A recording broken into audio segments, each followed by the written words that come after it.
Domenica 8 ottobre tutti in fattoria, purché sia didattica.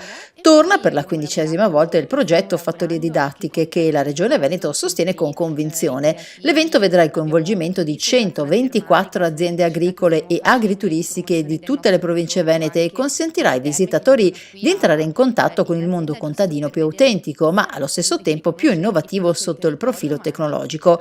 Durante la giornata sono previste delle visite guidate gratuite alle aziende, ma è indispensabile effettuare la prenotazione alla fattoria prescelta.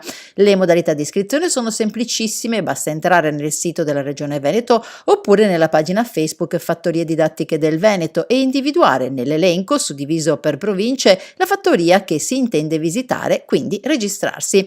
La giornata Fattorie Didattiche aperte rientra nelle politiche regionali di valorizzazione del turismo rurale, l'identità territoriale, l'economia locale e le produzioni tipiche, creando una rete di relazioni fra agricoltori e giovani cittadini attraverso la preziosa mediazione del mondo della scuola. Scuola, infatti, che è protagonista del collegato progetto Raccontiamo la salute con 5A, rivolto a tutte le classi delle scuole primarie del Veneto, invitate ad approfondire e interpretare i temi dell'agricoltura, dell'ambiente, dell'alimentazione e dell'attività motoria, oltre che dell'arte. Coldiretti offre a tutti la possibilità di passare del tempo in una vera e propria aula di campagna. Gran parte delle realtà coinvolte nell'iniziativa, tra l'altro, ha titolarità femminile e sono loro le promotrici di esperienze d'avanguardia favorevoli all'approccio pedagogico. L'ambiente rurale, infatti, favorisce il contatto con la natura, con gli animali domestici, la conoscenza dei frutti della terra e una condivisione familiare aperta ai valori e alle tradizioni contadine.